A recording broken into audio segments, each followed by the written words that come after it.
Most people think wealth lives where the cameras are. Big cities, famous skylines, penthouse apartments, and flashy lifestyles.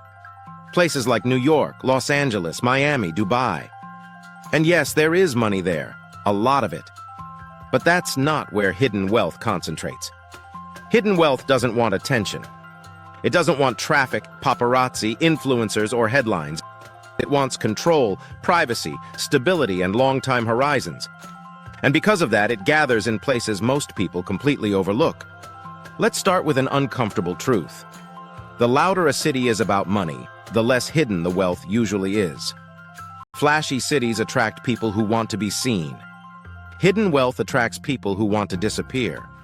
Some of the most concentrated wealth in the world exists in cities that almost never trend online. Cities without luxury branding. Cities you wouldn't brag about living in. Cities that look ordinary. Take cities near financial infrastructure, but not inside it. Wealth often lives outside major hubs, not inside them. Think smaller cities an hour or two away from major financial centers. Close enough to access deals, lawyers, banks, and airports. Far enough to avoid noise and visibility. These places are boring on purpose. No influencers. No nightlife scene. No hype. Just quiet neighborhoods, private schools, discreet clubs, and people who don't talk about what they own. Another major concentration of hidden wealth exists in cities built around ownership, not consumption. Cities tied to logistics, manufacturing, shipping, agriculture, energy, and infrastructure. Industries that don't look sexy but quietly move the world. When someone owns the boring middle of a supply chain, they don't need attention. They need efficiency. They need land. They need stability. And those things aren't found in luxury hotspots. Some of the wealthiest individuals in these cities don't even look wealthy. They drive normal cars. They wear practical clothes. They live in large but understated homes. No logos, no flexing, no posts. You could stand next to them at a gas station and never know. Another place hidden wealth concentrates is in cities with strong legal and financial privacy cultures. Not secrecy, privacy. Places where family offices, trusts, and holding companies are common. Where wealth is structured, layered, and quiet. In these cities, money isn't held in personal names.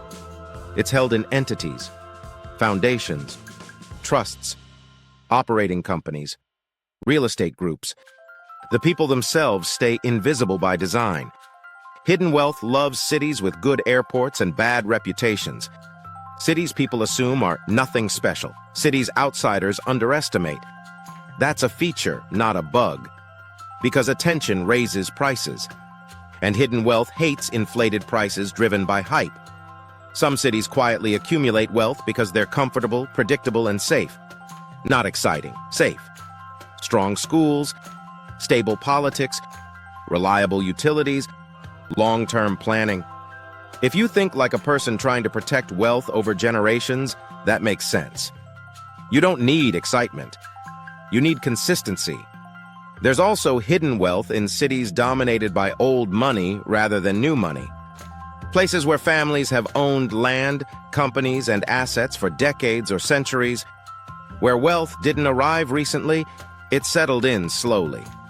Old money cities don't announce themselves. They don't market themselves. They don't need to. In these places, wealth is social, not visible. It exists through networks, through relationships, through board seats and quiet partnerships. Deals happen over private dinners, not public announcements. You won't find these cities flooding social media with luxury content. That would defeat the point. Another overlooked category is cities that attract international wealth quietly. Not tourist cities. Administrative cities. Secondary cities. Places where foreign capital parks itself safely without attention. These cities often have strong property rights, predictable courts, and neutral reputations. Perfect for long-term capital preservation. Not for showing off. Hidden wealth also clusters in cities where people can control large physical assets. Land, warehouses, ports, farms, data centers, energy facilities. These assets don't fit in downtown luxury towers. They require space. And space is quiet. If you've ever driven through a city and wondered why there are so many unmarked buildings, industrial parks, and private offices, that's often where real money operates. Another thing most people miss: hidden wealth loves communities, not crowds. Gated neighborhoods without gates, private clubs without signage, schools without publicity, hospitals without branding.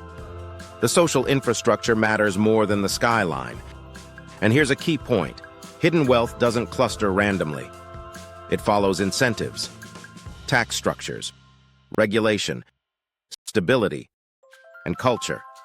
When a city becomes too loud, too expensive, too politicized, or too chaotic, hidden wealth slowly leaves. Quietly. Gradually. Without headlines. You don't hear about it because the people leaving don't want you to know. They don't announce relocations. They restructure holdings. They shift residency. They move assets first, people second. By the time the city notices, the money is already gone. Meanwhile, new cities quietly rise, not through marketing campaigns, through word of mouth among wealth managers, lawyers, and family offices.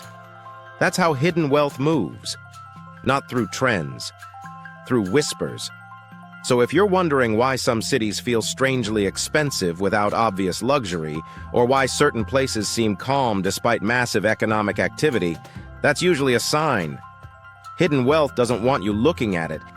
It doesn't want validation. It doesn't want followers. It doesn't want approval.